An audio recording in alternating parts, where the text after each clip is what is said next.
This week on Machinery Pete TV, Greg is in Allegan, Michigan for the Ken Darby Farm sale. The twin jewels of his line of red equipment are these Magnum 305's. There's tons of documented history behind this late model Silver King. And Ken tells the story of selling one tractor to get the one he really wanted. Your machinery is a serious investment and at the heart of every farming operation. Some call it a passion. We're Machinery Pete TV, and today we'll cover everything from auction roundups to the classics to the latest trends and technology. Machinery Pete, the most trusted name in farm equipment. Machinery Pete thanks these premier sponsors for their support. Sullivan Auctioneers, a big iron company. Let our team of professionals show you how to make your auction a success. Visit sullivanauctioneers.com. For farmers working to lift, change, and repair tires, check out the Tire Grabber at thetiregrabber.com. Protect Systems, it's what professionals choose to clean, polish, and protect their equipment. Protect Systems products are easy to use and provide consistent professional results every time. Big Iron Auctions and the Share Your Legacy program, promoting the future of agriculture with amazing legacy stories from across America. Hey folks, welcome to Machinery Pete TV, coming at you this week from a very breezy Allegan, Michigan. And I tell you, it's an honor to be here to cover the retirement auction for Ken and Joy Darby, Darby Farms. And today we're going to get up close to three beautiful CaseIH tractors on the auction. Now this is an online auction, so kind of a unique opportunity. We're going to get up close and learn a lot about these tractors with owner Ken Darby. But before we get started, it's time for Share Your Legacy from our partners at Big Iron. Our next story takes us to Galva, Illinois, where a 90-year-old trucking company keeps the wheels turning with hard work and honesty. My dad started in 1933, and we've just continued on with it. It's take care of your customers. That's the best way to keep it going. We don't advertise very much. We hauled livestock, grain. We had cream routes. Round the clock, we'd run the livestock and grain in the daytime and haul cream at night. Bell Trucking had quite a history with the Chicago stockyards, traveling many times. We have a print from the 1900s of what the stockyard on the south side of Chicago originally looked like. And of course the gates. Everyone's familiar with the Chicago stockyard gates.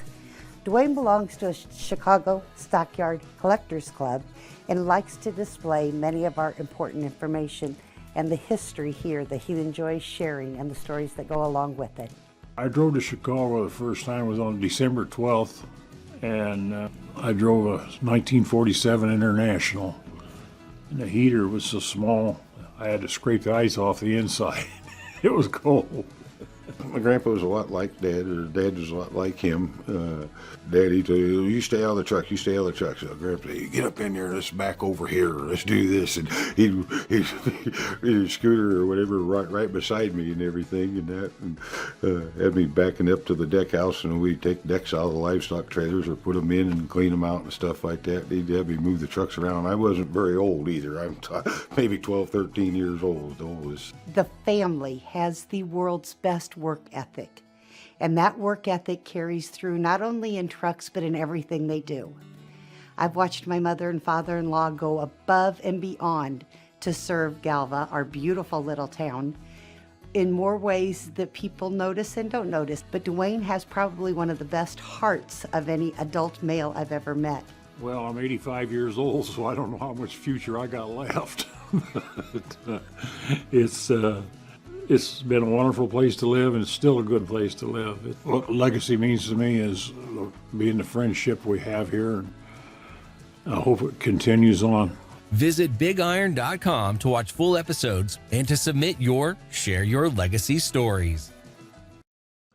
For over 40 years, Big Iron has been America's trusted name in auctions. From farm equipment to real estate, to livestock and classic cars, we offer full service support to all of our sellers. In 2022, Big Iron acquired Sullivan Auctioneers in an effort to elevate the level of service provided to our customers. Both companies sharing similar small town origins, our stories begin the same. Combined, our over 80 years of experience has established best practices to better serve our customers in the online auction space. With our large online selection of equipment, engaged bidder base, and full service approach, we take pride in consistently exceeding our customers' expectations. Big Iron Auctions and Sullivan Auctioneers. Truly, we are better together.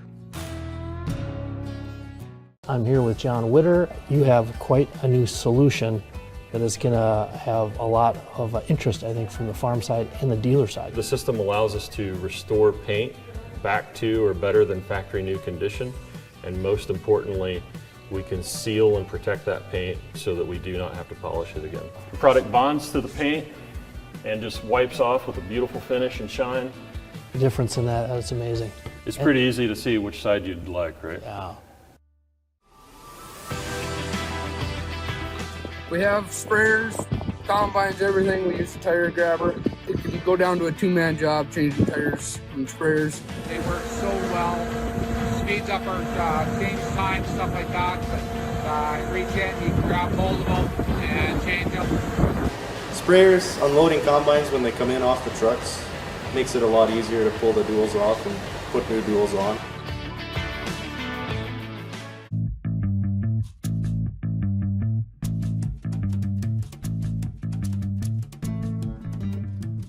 Hey folks, I'm here with Ken Darby with Darby Farms, Allegan, Michigan. And Ken, your retirement sale here, you have a pair of Magnum 305's. What do we have, an 08 and an 07? Yes, sir. Okay, how many hours? 4,000. 43? 4,300 approximately, and around 38 approximately on the other one. Sorry, I don't know the numbers exactly, but I should. Both excellent tractors. I had the 07 first. Really liked the tractor. Had an opportunity to buy the 08 a few years later, and so I did. Kept the 08 on the bean planter just because the 07 I had always on the corn planter.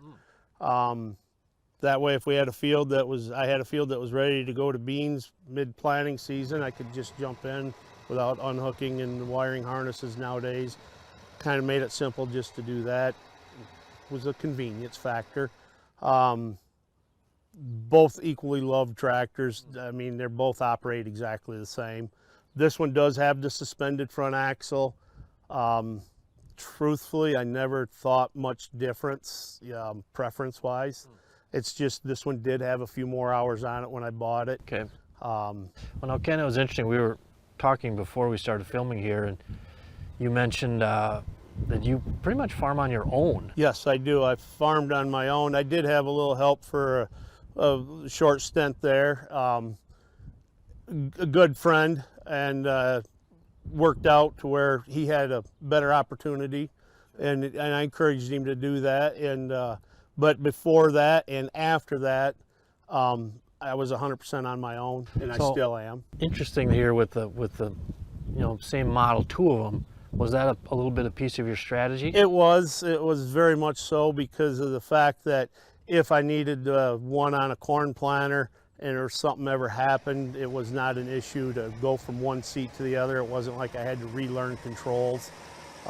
It just was systematically, and it didn't really, it was just the thought process of, well, why not have two exactly the same?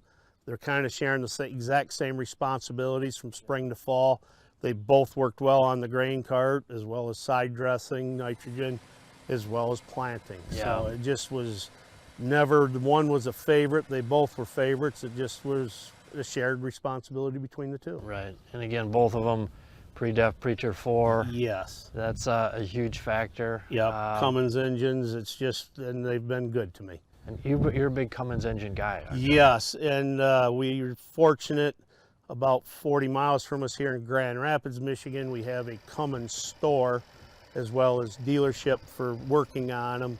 And so didn't always have to go back to the dealer, whether it was for an engine part or service. You could always rely on a second source. So it gave you a better opportunity to explore other avenues. Sure.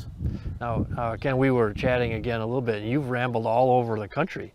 Yeah, to find your equipment. Now, these two 305's, Did they come local or? No, this one came, I believe, out of Indiana, if I remember right, which I'm good there, but this one did come out of Nebraska. Nebraska? Yep. Okay. I believe it was around Lincoln.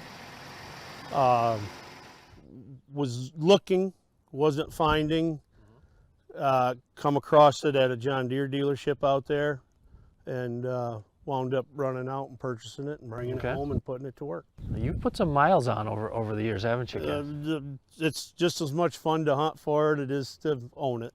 That's, I love that spirit. That is awesome. Yeah, no, it makes it fun.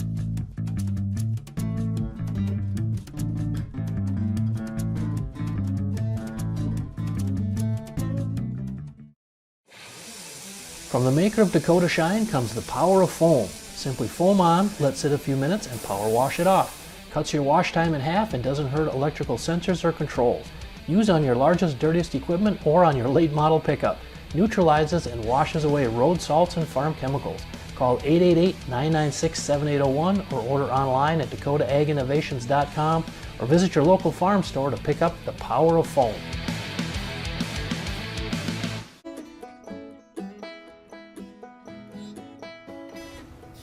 Hey folks, I'm here with Dave Wachowski, District Manager for Big Iron in Michigan. And Dave, you were a busy dude. You got the whole state of Michigan for Big Iron. Yeah, we definitely burning the tires off the company car. Yeah. So. Now you're in Midland, Michigan? Yep, it's about 2.5 hours kind of northeast of Allegan where we are today. Okay. So coming over here, working with Darby Farms on this sale, wow, can you walk us through? I understand it came together kind of quickly. Yeah, I believe we actually signed the agreement like on the 2nd or 3rd of March. And so there's been a lot of trips. Fortunately, I got a real strong team. We flew some guys out, you know, when we lined up the equipment, took all the pictures. So it was a real team effort there. And then obviously the folks at the home office with making sure all the T's are crossed and I's are dotted, definitely put it all together. The support team you guys have at Big Iron is amazing. At the home office, like you say, and the pictures and videos, I mean, I've always been a fan of how you guys do the listings, but I know that's a ton of work on your end. Yeah, and it's quite a process. You know, you think, you know, we'll just snap a few pics and put it on the internet, right? But there's a whole team of people. There's almost 240 lots in this sale. You know, they look at them, and there's been several times they send me an email and I come for a ride and redo lots. You know, it's pretty strict. Well, attention to detail. Yep. That's what matters, doesn't it? Yep, for sure. So talk about working with Ken and Joy here. Beautiful equipment. What has that been like, Dave? So it's been actually nice. I mean, Ken, I think we'll find out he's been around looking at equipment and stuff, so he understands it. He understands the process, and he understands what it, you know, kind of takes. So that was in a way a big blessing, because it wasn't a lot of time trying to teach them how to put a sale together, especially in a kind of a short time frame. Right. Where, you know, if we had this sale in July, we would have had 4 or 5 months, you know, to get it figured out. Right. But so yeah, it's been a pleasure working with them.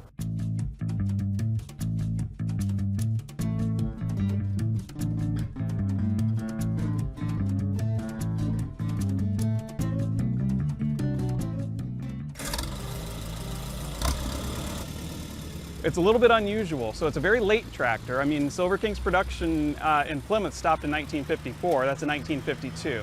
The other thing that's significant about it is that it's a four-wheel standard tractor, but it also has a Model 381 hydraulic hitch on the back. Typically, you see the 381 hydraulic hitch on the three-wheel tractor. It's longer, has more ballast in the front. The four-wheel tractor, it's a little bit different to see that. The other interesting thing about it is that it actually still has its front wheel weights. And then probably the most significant thing about it was that we have the original factory invoice for the tractor from Fate Root Heath, where the tractor was a demonstration tractor here at Ohio State University for a year prior to being transferred to Rogers to be resold. Rogers kept the tractor, utilized it for pulling hay wagons. It's got the original rubber on it from '52. The tractor's pretty much all original, save for a few parts that had to be replaced for just wear items that were no good anymore. We have records stating that March 17th of 1952 it was shipped to Ohio State. Probably went through one academic cycle and then was transferred off for resale. So I brought it home and had it running enough that I drove it off the trailer. But it struggled a little bit and we couldn't figure out why. Come to find out, mice had built a nest in the fuel tank. Not just any nest, but it was built out of pink fiberglass insulation. Nothing that's either fuel or water soluble, of course. And the tank is baffled. So it was quite the experience to try to get the nest out of the tank. It made quite a mess, but finally got the fuel system all cleared out. I pulled the cylinder head off of it just to make sure that we didn't have anything too bad going on inside. I did have one exhaust valve that had seen better days, and you could hear it in the exhaust. I have several Silver Kings. That one's my favorite. Well, folks, good used track tractors have been really hot here the past few years at auction, and I tell you, stick around because our feature item on the show today is an 09 535 QuadTrac with 4,762 hours.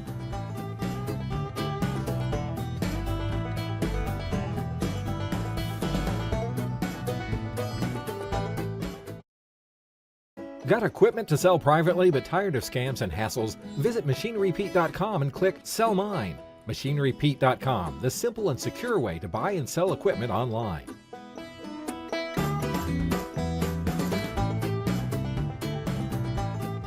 Hey folks, we're back with owner-seller here, Ken Darby with Darby Farms, talking about your 2009 CaseIH 535 QuadTrac. Now, Ken, we were visiting a little before, and there's quite a backstory here because before you had this tractor, you came out to my hometown of Benson, Minnesota. Yes, sir. I'll let you pick it up from there. Bought an 8850 Kinsey Repower from Bob Zilsdorf. Thank you. I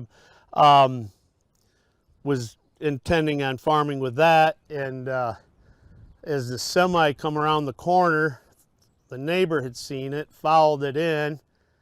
He wanted the tractor worse than I wanted it.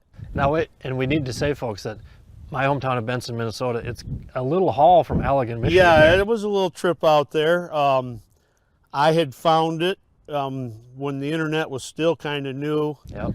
And I told my wife, I said, this is worth investigating. Threw an overnight bag together, and I should have threw 2 nights over bags together because a little longer drive, but we did it. Yeah, I got there.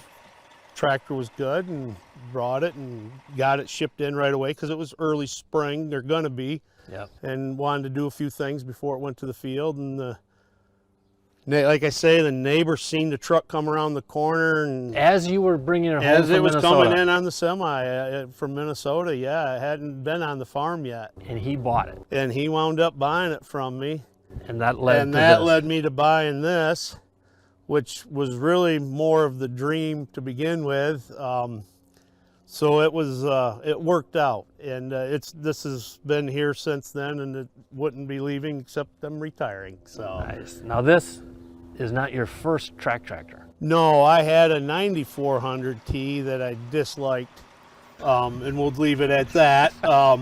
It's not your favorite. It was not my favorite. This, hands down, just yeah, second wife. But I don't need 2 wives.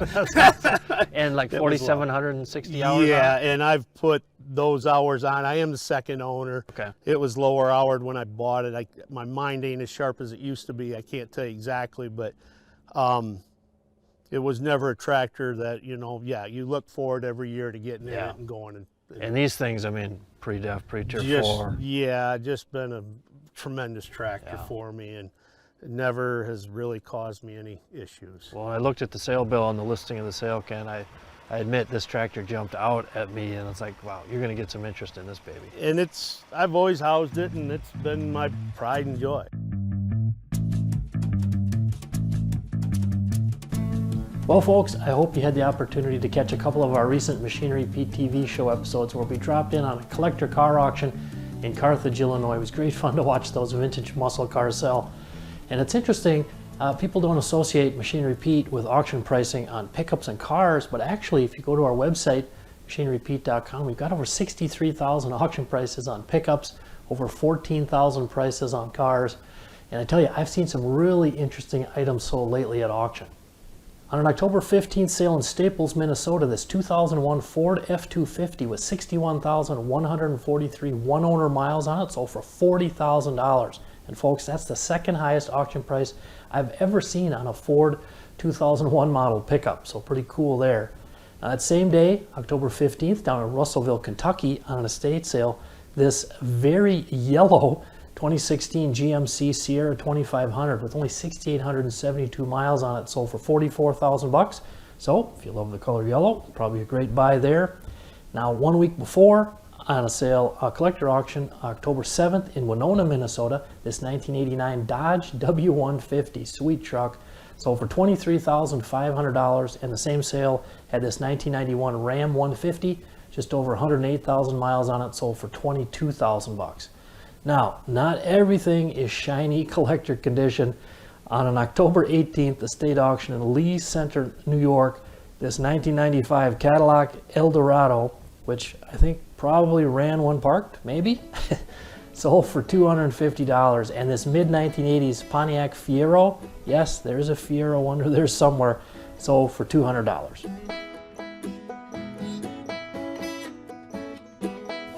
Well, folks, I hope you enjoyed our visit to Allegan, Michigan today to drop in for the online farm retirement auction for Darby Farms. I tell you, just a treat to hang around Ken and Joy Darby, great folks. And how about the feature item on the show, that 2009 CaseIH Steiger 535 QuadTrac, selling for $222,850. Now, pretty interesting there, folks. I could tell you that's the 7th highest auction price ever on a 535 QuadTrac, but really it's the highest auction price in 7.5 years, going back to Thanksgiving weekend of 2015. And actually, it's the highest auction price ever on a 535 QuadTrac with over $1,800. And remember, Ken and Joy's had 4,762 hours. So here again, proof, folks, it literally pays to take great care of your equipment. Machinery Pete thanks these premier sponsors for their support. Sullivan Auctioneers, a big iron company. Let our team of professionals show you how to make your auction a success. Visit sullivanauctioneers.com. For farmers working to lift, change, and repair tires, check out the Tire Grabber at thetiregrabber.com. Protect Systems, it's what professionals choose to clean, polish, and protect their equipment. Protect Systems products are easy to use and provide consistent professional results every time. Big Iron Auctions and the Share Your Legacy program, promoting the future of agriculture with amazing legacy stories from across America.